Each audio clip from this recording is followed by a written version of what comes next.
Hello everyone, welcome to a channel MP board English medium. So guys, सबसे पहले तो आप लोगों से मैं माफ़ी मांगना चाहूँगा कि काफ़ी लंबे टाइम से मैं चैनल पे किसी प्रकार की कोई अपडेट नहीं डाल रहा हूँ, ना ही किसी तरह का कोई वीडियो आप तक पहुँच पा रहा है। तो उसके लिए मैं आप लोगों से सॉरी बोलना चाहूँगा। रीज़न्स वही हेल्थ इश्यूज़ थे मेरे कुछ, जिसके कारण मैं आप लोगों तक वीडियो नहीं पहुँचा पा रहा था। एंड आज की इस वीडियो में हम लोग कंटिन्यू करेंगे हमारे फिजिक्स के इंपॉर्टेंट क्वेश्चन की सीरीज़ को। और इस वीडियो में हम जिस चैप्टर के बारे में डिस्कस करेंगे वह है आप लोगों का फिजिक्स का चैप्टर नंबर 6, इलेक्ट्रोमैग्नेटिक इंडक्शन, जिसको EMI हम शॉर्ट फॉर्म में कहते हैं। तो इसके इंपॉर्टेंट क्वेश्चन हम इस वीडियो में डिस्कस करेंगे। आप लोगों से मैं हर बार कहता हूँ कि एक पेन और पेपर या फिर एक कॉपी बना लीजिए जिसके अंदर आप मेरे इंपॉर्टेंट क्वेश्चन लिखें। इससे पहले जितने मैंने इंपॉर्टेंट क्वेश्चन दिए थे, बच्चों ने मुझे उसके रिव्यू दिए हैं कि उनके एग्जाम में वो क्वेश्चन आए हैं और बहुत ज़्यादा उनके लिए वो हेल्पफुल रहे हैं। तो आप लोगों को सारे क्वेश्चंस मैं मेरी साइड से प्रोवाइड करूँगा। एंड आप उसके बारे में बिल्कुल चिंता मत कीजिए कि एग्ज़ाम से पहले पहले आपके सारे चैप्टर कवर हो जाएंगे या नहीं। तो मैं आपको गारंटी देता हूँ कि आपके एग्ज़ाम से पहले मैं आपके सारे चैप्टर कवर करा दूंगा। आप उसके बारे में निश्चिंत रहिए। आपकी जिम्मेदारी ये बनती है कि मैं आपको जितनी भी कंटेंट प्रोवाइड करा रहा हूँ उसको आप अच्छी तरीके से थरोली रिवीजन करें, उसकी बार बार प्रैक्टिस करें, क्योंकि एग्जाम में बहुत ज़्यादा आने के चांसेस रखते हैं सारी चीज़ें। हम बात कर रहे हैं चैप्टर नंबर 6, इलेक्ट्रोमैग्नेटिक इंडक्शन की। तो सबसे पहले जान लेते हैं इसका ब्लूप्रिंट में वेटेज। तो ब्लूप्रिंट में वेटेज इस पूरी यूनिट का इलेक्ट्रोमैग्नेटिक इंडक्शन यानी EMI और अल्टरनेटिंग करंट यानी AC, EMI एंड AC का आपको वेटेज दे रखा है। इसमें से 2 नंबर का एक क्वेश्चन देखने के लिए मिलेगा हमको और 5 नंबर का एक क्वेश्चन। तो हम पहले 2 नंबर के क्वेश्चन को डिस्कस करें तो 2 नंबर के क्वेश्चन मेरे हिसाब से इस चैप्टर से जो बन सकते हैं वो ओनली 2 है।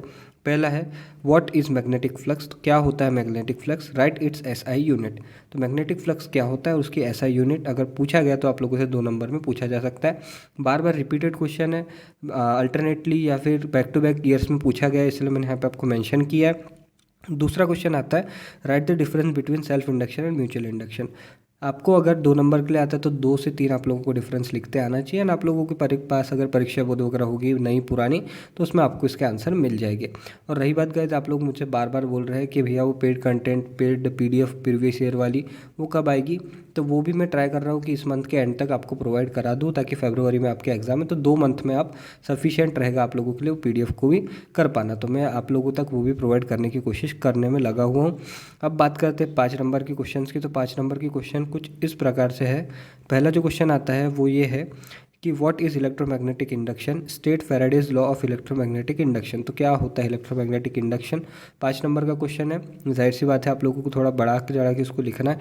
तो पहला है व्हाट इज़ इलेक्ट्रोमैग्नेटिक इंडक्शन। तो इलेक्ट्रोमैग्नेटिक इंडक्शन की डेफिनेशन, फिर उसकी मैथमेटिकल टर्मिनोलॉजी आप लोगों को लिखना है, फिर स्टेट फैराडेज लॉ।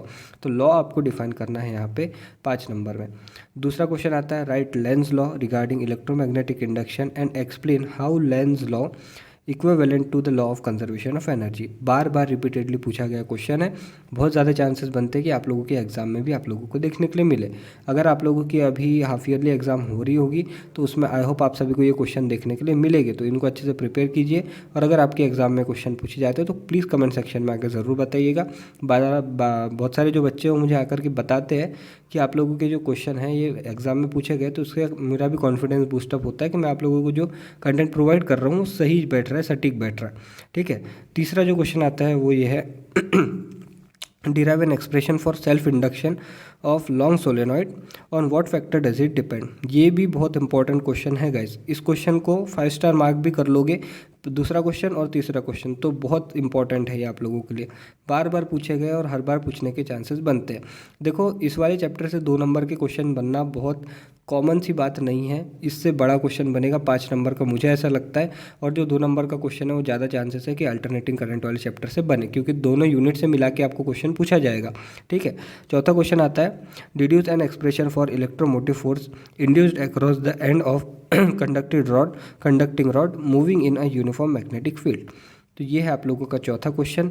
इसको आप अगर कम इंपॉर्टेंस देते हैं तो भी ठीक है, बट आप लोगों को दूसरा और तीसरा क्वेश्चन बहुत अच्छे से करना है, बहुत ज़्यादा इंपॉर्टेंट ये दोनों क्वेश्चन हैं। तो ये थे आप लोगों के इलेक्ट्रोमैग्नेटिक इंडक्शन वाले चैप्टर के इंपॉर्टेंट क्वेश्चन। आप लोगों को तो आगे वाले चैप्टर के क्वेश्चन जल्दी देखने के लिए मिल जाएंगे चैनल पे। तो मेक श्योर आप चैनल पे अगर नए हो तो चैनल को सब्सक्राइब कर ले। और अगर आपने इससे पहले की वीडियोस नहीं देखे हैं, प्रीवियस वीडियोस को देखने के लिए हमारे प्लेलिस्ट की लिंक आप लोगों को डिस्क्रिप्शन में प्रोवाइड की जा रही है, वहाँ से जाकर के देख सकते हैं। फिजिक्स केमिस्ट्री के हम इंपॉर्टेंट क्वेश्चन यहाँ डिस्कस कर रहे हैं। जैसे ही खत्म होता बायोलॉजी देन हिंदी इंग्लिश भी मैं ट्राई कर रहा हूँ कि आप लोगों तक एक्सप्लेनेशन लेकर के आऊँ। हो सकता है कि मेरी कोशिश इस बार नाकामयाब भी हो, तो मैं आप लोगों तक कोई अल्टरनेट सोर्स जरूर पहुँचाऊँगा जिससे कि आप लोगों की तैयारी हो जाए। तो ये था आज के इस वीडियो में। आई होप आप सभी को वीडियो पसंद आई होगी, तो इस वीडियो को लाइक ज़रूर कीजिएगा। Thank you for watching this video. मिलते हैं आप सभी से नेक्स्ट वीडियो में।